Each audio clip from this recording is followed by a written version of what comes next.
Olá pessoal, sejam bem-vindos a mais um vídeo aqui no canal. Eu sou a professora Sereia e hoje eu vou estar dando dicas de como é estudar no curso de pedagogia. Bom, para começar eu gostaria de agradecer muito ao pessoal que vem interagindo comigo, tanto pelos comentários aqui do YouTube mesmo, quanto pelo Instagram, porque foi de lá que eu tirei o tema para gravar esse vídeo hoje.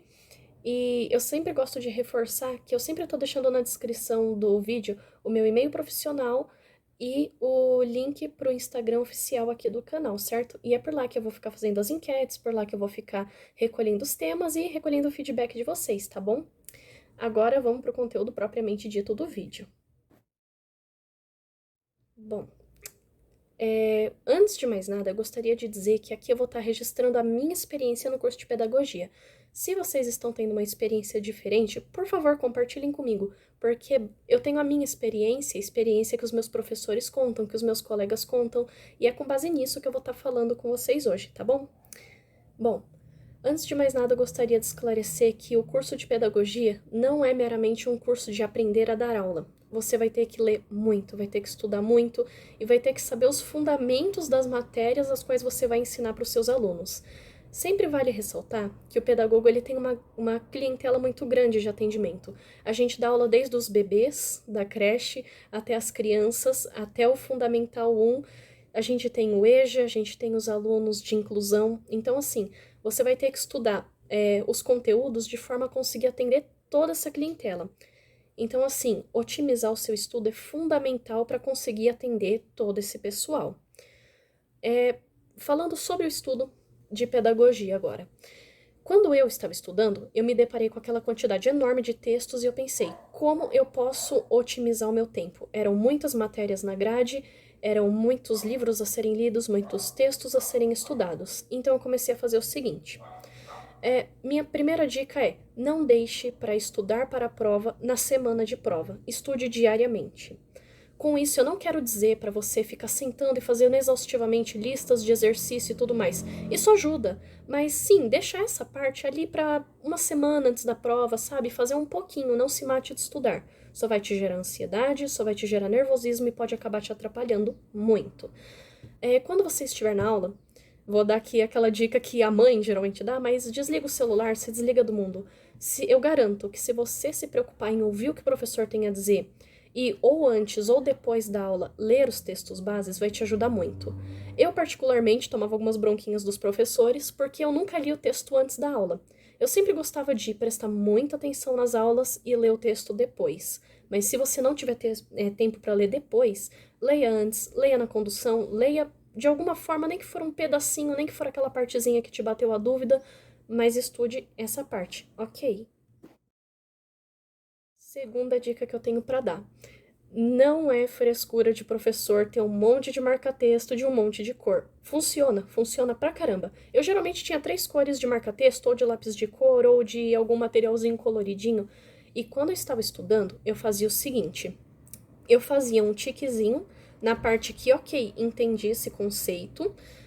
Eu grifava as partes que eu precisava dar uma lida melhor depois da aula ou tirar minha dúvida com algum colega, e eu sempre deixava uma caneta vermelha para aquela palavra que eu não conhecia e que estava ali prejudicando o conteúdo do texto e para aqueles termos ou para aquelas coisas que realmente eu olhei assim no texto e não entendi do que se tratava. Então sempre separe o conteúdo naquele que você já domina e não vai precisar ler de novo, ou só vai ler se sobrar algum tempo.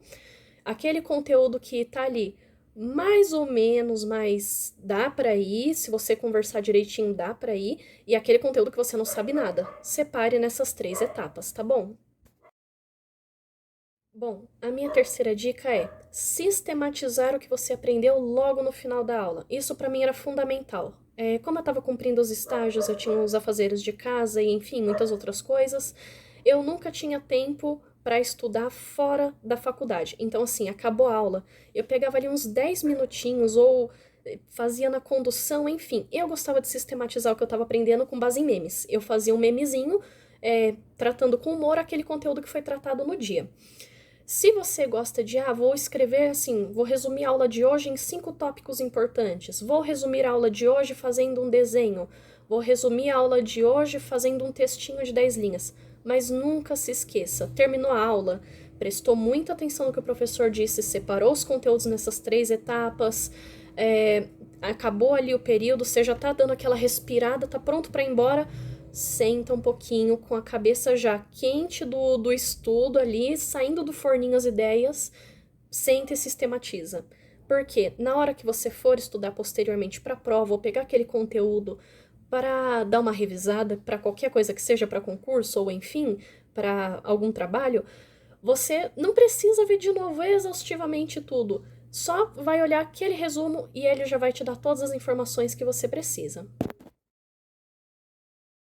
Outra coisa importantíssima, que eu acho que vai ser a última aqui para estar encerrando o vídeo, é que não se faz pedagogia sozinho.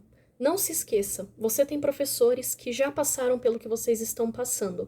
Vocês têm colegas que podem ali demonstrar, dominar mais ou menos algum conteúdo no momento da aula, no momento das lições, mas não se esqueçam que uma rede de apoio é fundamental. Tem ali o seu grupinho de estudos, tem ali o seu colega que vai estar sempre discutindo as ideias com você, monte grupinhos de leitura coletiva, um grupinho onde, poxa, hoje não deu para eu ler o texto, vocês podem me ajudar, me passar as partes importantes, vamos sentar para de fato ler juntos depois da aula, vamos pesquisar mais materiais, não se esqueça. Você ter uma rede de apoio, principalmente nessa área que tem uma gama tão grande de conteúdos, é fundamental.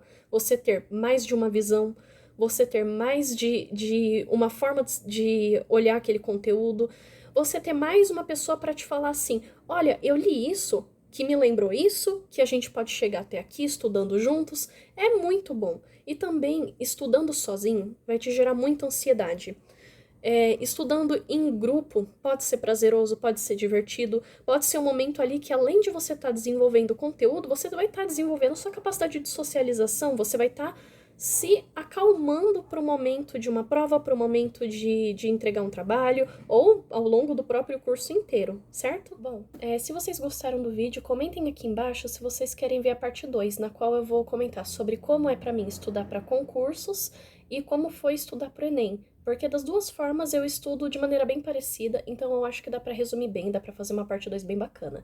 Então é isso, pessoal, comentem aqui embaixo.